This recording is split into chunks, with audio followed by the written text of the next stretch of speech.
Welcome to Building My Legacy podcast. This podcast is designed for leaders and entrepreneurs who want to leave a legacy and will provide strategies that focus upon key elements for legacy creation, determining your desired impact and its benefit, increasing your legacy's reach by engaging key stakeholders, planning, prioritizing, and executing.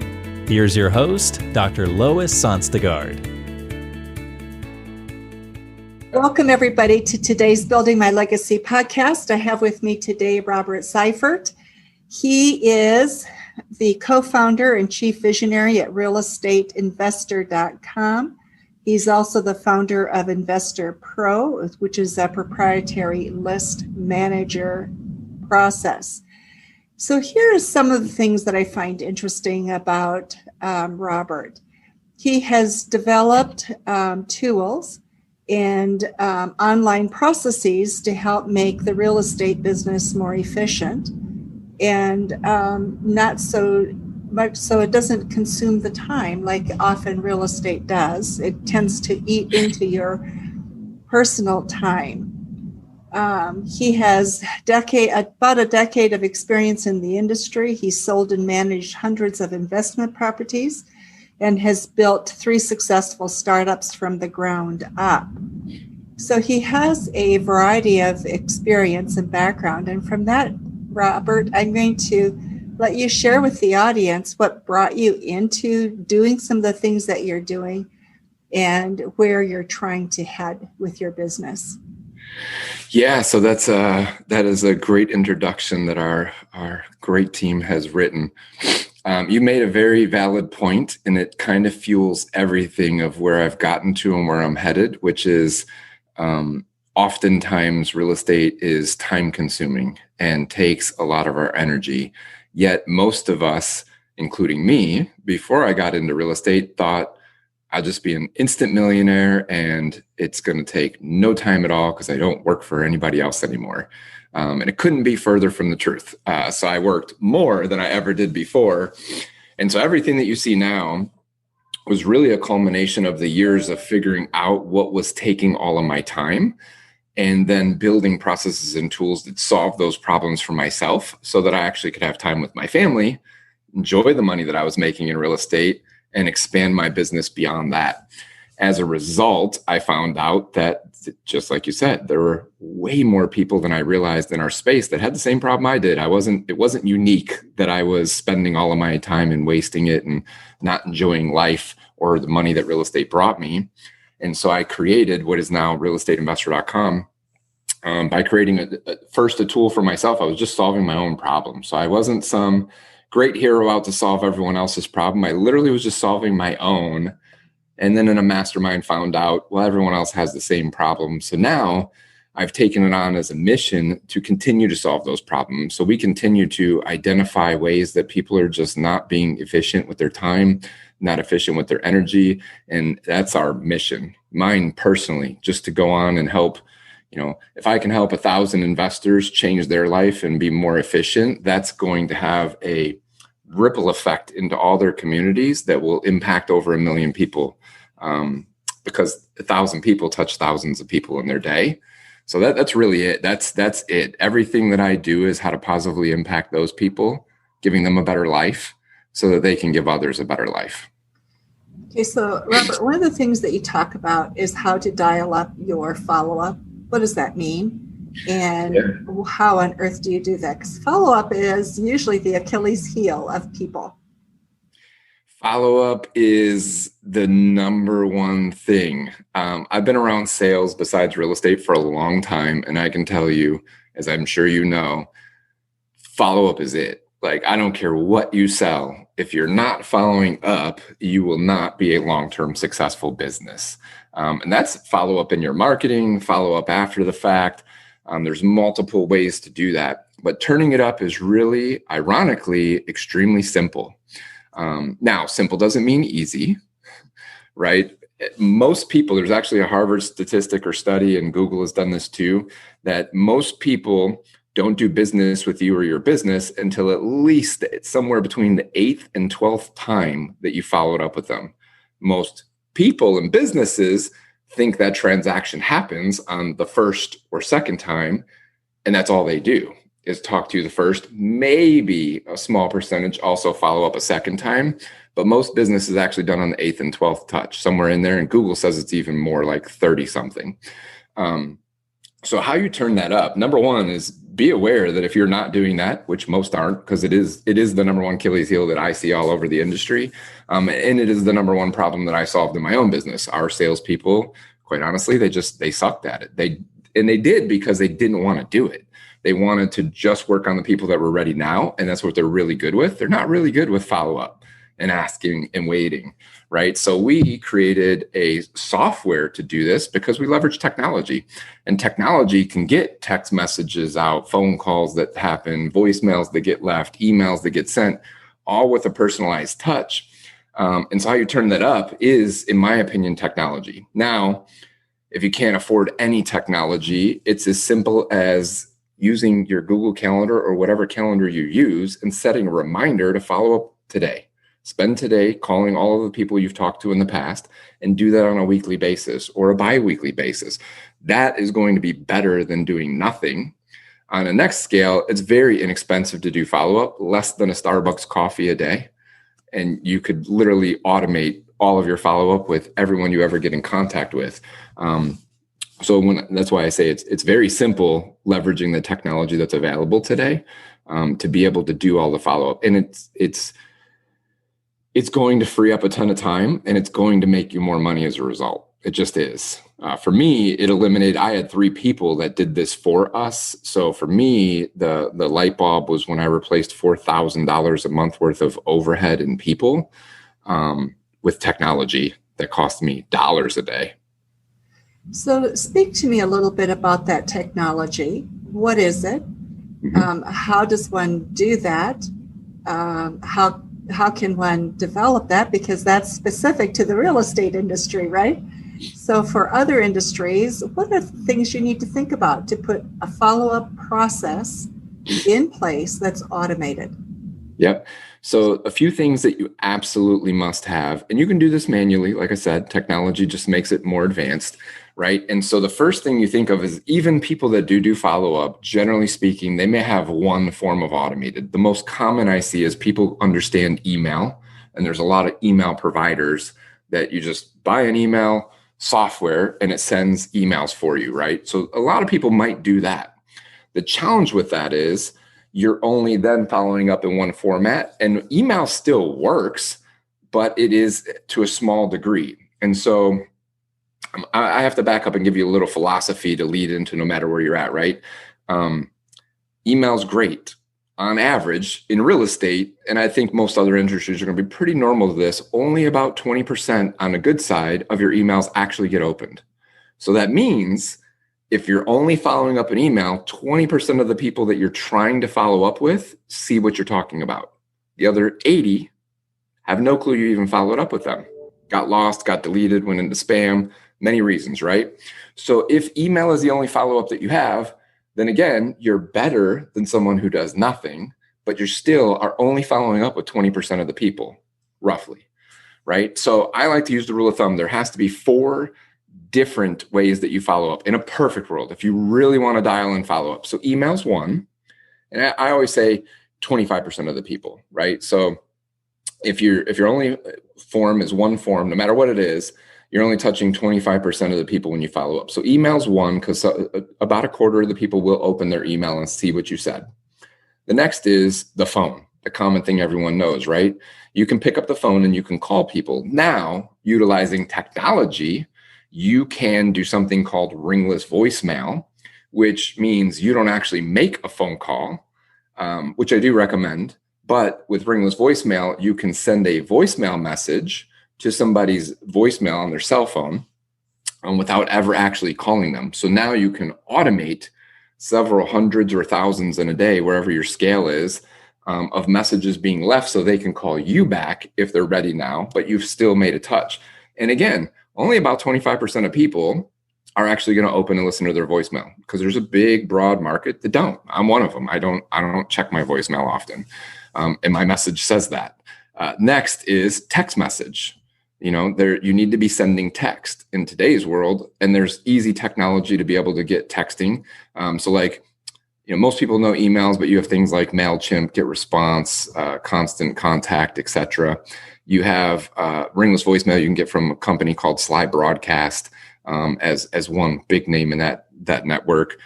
Text messaging, you need to be able to be texting. There's lots of different programs out there like Scipio. Trying to think of ones that are multi-industry, right, for just that purpose, so that you can have text messaging and it can be automated. So it can, as someone who has opted in, said they want information from you, you then could be sending a follow-up text message, because again, not everyone's going to open that, but there is a certain demographic of people that you're following up with. And even in every demographic, there's communication ways that people like to talk. Some people love to talk on the phone. Some people love to open their email and do emails. Some people, like me, I'm a texter. So I like to text. If you text me, I'm going to reply. Right? I'm unlikely to open my email. Someone else checks that. I'm going to check my voicemail maybe once a week. So you may not even get me in your follow-up. And then the last one, if you're really getting advanced, is some side of personalized mail. So like a high gloss color card, sending a thank you card to somebody, a reminder that you'd like to talk with them, some piece of mail. And again, it's because there is a certain amount of people who love to go to the mailbox and they're going to read that and they're going to reply to you. So if you're doing all four, you're ensuring that no matter who you're reaching out to, you're touching 100% of your audience that way. So if you're missing any of those, then just know you're 50% there, 25, 75% there. Now, our technology at realestateinvestor.com, just to shamelessly plug our stuff, we created a version that does nothing but the follow-up. And while it is specifically geared to and written towards real estate, I actually use it in 2 other businesses that I've created that have nothing to do with real estate, because it's built and designed in a way that it can do all 4 of those. It's already built in to do all 4, and you don't have to go get 4 different systems. But in a nutshell, you could get all 4 of those systems and you could put a very well-maintained follow-up system in place for any business you're in. So if you've developed that app and it works for any business, then are you selling that or licensing it, or what are you doing with that? Can other people use the process you've already created? Yeah, so you could reach out to realestateinvestor.com if you were interested in licensing it for a different industry. We do licensing agreements on that level. We just haven't publicly went into other verticals as of yet, but we do plan to. If you went there, you could get the system just for yourself and your own business by just getting it's Touch is the platform at the lowest level. It's only a few bucks a day. Less than $100 a month, and it does all the follow-up. And the rest of our professional level is where all the common real estate tools come in, with comping capabilities, contracts, and all the other stuff specific to real estate. But the Touch itself is the core product, which is the phone, email, text, all in one system. It's a super gift, really, to people, because follow-up is tedious. It's often, I sometimes think of it as being a bit boring, because you just have to crank it out, right? Mm-hmm. You do. It's just tedious. I can tell you there's one. Now, sometimes there's a purpose for being manual, but I use this system, and I have a particular person that I want to do business with, and I've been following up for 9 months now. I'll never stop. Yes, it is boring in the sense that I just have to remember, it's been about a month. Don't know where we're at yet, so I need to follow up. And I guarantee we'll end up doing business, because I'm the person that will never stop following up. Got it. I'll do the tedious, boring things happen to be the biggest payoffs in the long run. Isn't that often the truth? You also speak about list stacking. Talk a little bit about that and how that has worked for you. Yeah, so list stacking is definitely something we created, and it really would work in any industry. It's really, when you look at your marketing, so it's really focused on the marketing side, your lead generation side, right? It's starting with great quality data of who is your prospect. So anyone who's spent any time learning marketing, which I know you have, and you've actually studied from someone I would love to learn more from, is the front end data, right, is compelling. So most really good marketers will tell you, get very crystal clear about who your avatar is, right? Who is that person? And if you're really clear, you know everything about them. What are all the pains that reside in them? What are all the pleasures they're after?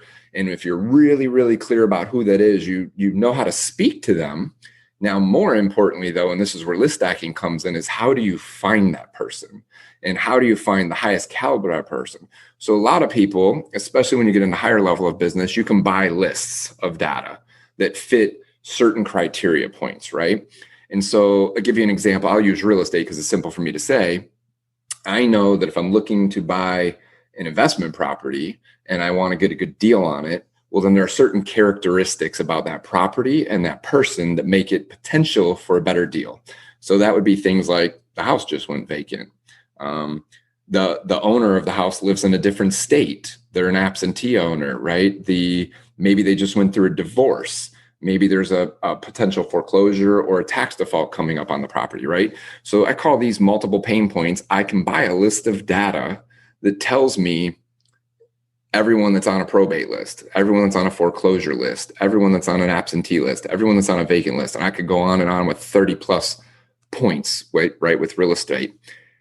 I buy those data sets, and then list stacking is nothing more than taking, which we have a software that does this for us, but you could do this in Excel too, if you're really, really good with Excel, and you manage the ability to what we call stack.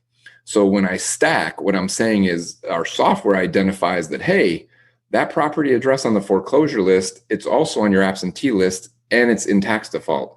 Well, now I've stacked 3 different lists together. And so I know that if someone's on a stacked list, they're way more likely to do business with me than the person who just had one pain point, right? And so if you apply that to any marketing, that works, right? No matter what industry you're in, you can buy data and lists that meet all of your avatar's pain points. And generally speaking, if you're marketing something to sell, you want to identify what problem or pain they have, and hopefully you have a great solution for that. So you'd like to talk to the people that have the most pain or the biggest, they're more identified to their problem so that they'll want or need your solution, right? And so list stacking is just that. You're taking multiple pain points and you're combing them down into, instead of going after all of the data you've gotten, I would argue you only need to go after the ones that are stacked. So in real estate, we've done over 120 million addresses so far for members. And I could tell you that only about 10% of that ends up as who you should go after once you've stacked your data. So if you look at it that way, 90% of most people's marketing effort is wasted because they're going after everyone versus very highly targeted after who they should go after. And who likely, now you could go after everyone, you'll still end up doing business with the 10% of that list. But what if you only spent money on going after the 10% of the list? That's where list stacking's power is. So you also talk about leads suck, but you've got a great system. So why do you say that? And what really are you thinking when you make that comment? You know, part of that comment comes is I'm a salesperson by trade. I've been one for a long, long time. So a lot of stuff is ingrained in me. Most people aren't. Even the ones that are, what is common when you work with salespeople or hire salespeople is you'll always hear I call this the bad salesperson, where their argument is, these leads suck. These leads suck. That's why I can't do business. These leads suck. I can't do business. Well, okay. So I kind of say that statement to flip it upside down. All leads suck. Now what's your argument? Why is that sales guy better than you? Because his leads suck too. Right. So that's really where the statement comes from, is really trying to psychologically flip that for making an equal playing ground to someone who comes out with that statement. Because the truth is all leads suck. It's how you engage with that lead that makes the difference between an amazing company and one that's not. Right. So if you approach it from all leads suck, then it's up to me, the company, the product, the service, to do a compelling job of first caring about that lead, right? finding out what their actual problem is, and then solving it if my solution so solves it. If you just think that, even if you list stack, all these leads are hot and they're great, and I'm going to do business on the first phone call, you're not, right? It's just, that's not reality. And if you're approaching it that way and you're treating it that way, then you're also, in my opinion, you're most likely not caring for the lead, and you're not hearing them, and you're not listening to them. And personally, this is where most salespeople in any product they're selling fail. They fail by wanting to only do business with the hottest, most motivated, sexy, ready to do business right now lead. And that's just, that's a rarity. Like we call it a bluebird lead in real estate. It's like 1 in 125 leads will be that way, right? So the other 124 doesn't mean you can't do business with them. They all suck. If you treat it that way, then you'll follow up with them. You'll know that you have to approach them with a caring arm and actually listen to them, and know that it's going to take multiple conversations, which again is caring. You in order to follow up, you kind of have to care, right? Like you do. So that's why I say all leads suck. To me, it just equals the playing ground for any, salespeople. Yeah, all leads suck. So your argument just went out the window. So what's interesting is most people really don't know how to do sales, because sales is hard, methodical, systematic work. And most people want it to be done today and move on, right? And there's a part of it that comes, I think, from those corporate experiences where we do a transaction, we cut a price, we do whatever in order to get the sale, right? Yep. So there's a built-in assumption that that's the way it can work. So I find it very interesting, the process that you've gone through. You've eliminated that transactional event, or making that the sole process through which you go. And as you say, those can be the bluebirds, but you're not going to get a lot of the deals. So that's why your competition can walk away with your business. Yeah. And, just compounding on that, it's that one comment I'm going to add to it. It's the thing that changed everything for me in business. I literally quadrupled my real estate business and then built this other software and services company once I got that, right? Because I came from sales. So I was taught very well on how to do sales, how to close people, how to do transactions. When I got really, really good at sales is when I realized it's not about the transaction. All business, life is about relationships. And so if you can focus on building relationships, the transactions always take care of themselves. As soon as I focused on relationships and just caring about people and building relationships, my business quadrupled. I mean, I can datametrically show you that shift in the way we spoke with people and the way we dealt with people and the way that we did our follow-up, the business quadrupled, and everything else built off of that. So a lot of people talk about developing relationships, but I'm not sure that they fully understand what that means. So for you, what does that mean to develop a relationship? It means a couple things. One, it requires you to listen and talk less, right? And that's where most salespeople think they have to talk, right? I would actually argue that if you're the one doing most of the talking, you're losing, because you're not caring. People don't care about what you have to say until they know that you care about them. And so relationships are number one, caring about them. The best way that you can show that you care is actually listening to someone, because then you're having a real conversation, you're building real rapport. Right. So that's number one. And then number two, another identifier, and I'm going to come back to follow up, is if I follow up, the tedious, boring thing shows that I care enough to remember you and to contact you again, whatever level that is, right? There's different levels to that relationship that you could go to. You could go deeper and more caring. You could be more shallow, but nonetheless, you're building a relationship if I continue to touch you and communicate with you. So follow-up is relationships at its best, right? Even if you take it down to a relationship like a family member, your relationship is better and stronger the more often you communicate with that person, which, by the way, is nothing more than follow-up. That's so true. So true. We lose sight of that, don't we? It's easy. We do. I remember every time that I'm like, man, I haven't talked to my mom in weeks. I need to follow up. I don't call it follow up, but that's really what I'm doing. I need to reach out and talk to her. That's a follow up. That's a relationship. We assume relationships will continue without the work, and they don't, do they? They don't. So when you're a real estate agent, and a lot of entrepreneurs are in the same boat, right? They're bootstrapping, they're scraping everything they can to make the business grow. And so the money you put into making it grow can sometimes be overwhelming. Mm-hmm. What do you think is a necessary marketing budget, to make your efforts really return to you with an ROI that's meaningful? Ooh, that's a fun and interesting question that could go into a whole topic on its own. Because I bootstrapped all three of those startups, and one of them was with nothing. So I'm challenging the answer, because you can theoretically do it with nothing. So I will answer it this way, because it also depends on where you're at and what you're doing.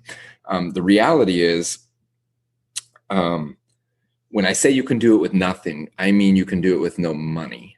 But if you're doing it with no money, understand that means you are going to put in a lot of time and a lot of effort personally. I mean, endless hours a day to do that until you have the money, so that you can invest properly in marketing to continue to bring that lead funnel in. The simpler answer, and I'll broadly stream it, it really is identifying, so what's the right budget depends on where you want to go, and knowing where you can start. So I love to do two things. One, and you could do this in any market. If you could find out what it costs you for the business you're going to go into to acquire a customer, right? A paying customer. That's the first thing you need to find out, because then that can help you set your marketing budget, right? So I use a real estate transaction, and this would depend on the market you're in, right? So different parts of the country might cost you $1,000 to get a deal that could make you 10,000, right? Or different part of the country, it may cost you $5,000 or $6,000 to get the same deal, but you might make 30 or 40,000 off that deal. So great ROI, right? But then your marketing budget would have to say, okay, let's just use 2,000 as the math. If it cost me $2,000 to get a deal, and I only have $500, well, you can already see the math says it's going to take 2,000 to get a deal. So you don't have enough marketing money to even get a return at all, right? Now you can fix that by putting in $500 and a lot of sweat equity, a lot of work, endless hours a day of you getting on the phone, calling or texting or doing actual work. Or if you had the budget, the $2,000, well, then you can spend it wisely to go out there and get your first deal. And if you're making 10, now you can reinvest more into more marketing, because you do want to ramp that up. And the answer is going to be different for everyone on what's right, because there's really, where do you want to go with your business and your life? I used to think that everyone wanted to scale to the moon and have multi-million dollar and billion-dollar businesses. And I've realized over time, and dealing with thousands of people, it's just not true, right? Just because I might have been born with that vision and want and desire, there's another person that's super happy making $30,000 a month and replacing their job and living the life of their dreams. It's not the life of my dreams. That doesn't matter, right? It's still the same for them. So their marketing budget's way different than my marketing budget. But to answer your question, I think it's here's the answer I give everyone when they're starting out is no matter what business you're going into or what you're doing, you have to figure out a budget that you can comfortably spend for the next 90 days, assuming you'll get no result. Now you will get a result, but if you approach it from that way, most people don't. Most people say, I have $5,000 on this credit card. I'm going to go do marketing and I'm going to make a bunch of money. And it never works out. And then that's why I think most businesses fail. Instead, if you only had $5,000 on a credit card, then really you have about $1,850. I'm trying to do quick math, but $1,800 to $1,900 a month for 3 months, right? And why I say 90 days and why I say take that budget and break it out is because what's more important in marketing to get an ROI is consistency, It's just like follow up. I have to consistently be marketing. So once I start, I can't stop, right? So if I put $5,000 into marketing, I get a lot of marketing out, the deal isn't done instantly most of the time, right? So a lot of times you don't make your money back and you can't reinvest and do it again. So if you spread out whatever you do have into a 90-day thing, now you have consistent marketing. It may be smaller, but that's okay. Smaller could mean one deal instead of 3. But once you get the one deal, I can always bump the number up a little bit. Now I'm consistently sending a message out no matter what I'm in. And that consistency, just like consistency with your follow-up, is what's going to get you to doing deals and multiple deals. So, Robert, you also have in realtorinvest.com a membership type program. Is that correct? Am I understanding that correctly? Yeah, we do. We have a few different things. We have our software. We have done for you services that for people that just want to hire a team. We have the team and resources. And then we do have we have a coaching side to our business that help people. And then we also have just simply a membership site where you can join and learn stuff for free. So for you, who's your ideal client? My perfect customer, we can serve everybody, right? But we're very focused. Our ideal customer is someone who is actively doing real estate or actively taking actions towards doing real estate. They have most likely done a deal or several deals, but again, could be someone who hasn't done a deal yet, but is taking the actions and they just keep failing and don't know why, right? I'm okay with that person because they're at least taking actions. Because right there, I know that person is kind of what we call the sweet spot, right? They're in a place where they don't know what they don't know, and they don't know what's in their way, and we can easily fix that, right? And we can plug in the right things to get them to wherever they want to go and scale them to what level they want. So that's our ideal customer. That's the person that we're mostly focused on what we do. Now we service, some agencies, like our biggest client has 50 agencies underneath them in their umbrella, or another one that has 27 staff members on the team, right? So we service high-end clients. That's not our focus though, because they're much harder to help in the sense that they already have a lot of stuff going on. So there's a lot. It's much easier to take someone who just can't figure out why they're not consistently scaling and fix that and then build their automated business for them. Got it. Robert, our time is almost up. And so pieces that we have left out, things that are incomplete, something that you want to leave with the audience, what would that be? The biggest one I would leave for everybody, no matter what you're thinking about doing, is from all the failures I've had, so-called failures, all the lessons on life, is focus on something and go all in. And what I mean by that is it's so easy to chase shiny objects and want to do 100 different things. That's why you're not where you want to be. Simple as that. You have to pick one thing that resonates with you and do everything that you can in your power. Every persistent, doors will open, things will occur as you start to do that more often. Focus. Focus is always a big, big piece. And it is hard for a lot of us to do that because there's so many distractions all the time. Yes, there is. So those of you who are listening, we will have information about Robert and his company in the show notes. There will be information about how you can get in contact with him. Should you have any difficulty, please let us know. We'll be glad to make those connections. Robert, thank you so much for being with us in the audience today. Thank you for having me. It's been a true pleasure. And for those of you who are listening, thank you for listening. And remember to visit our website at buildtomorrow.com and our social media sites as well. Thank you. You've been listening to Building My Legacy podcast with Dr. Lois Sonstegard. To book your appointment with Dr. Sonstegard, visit www.buildtomorrow.com.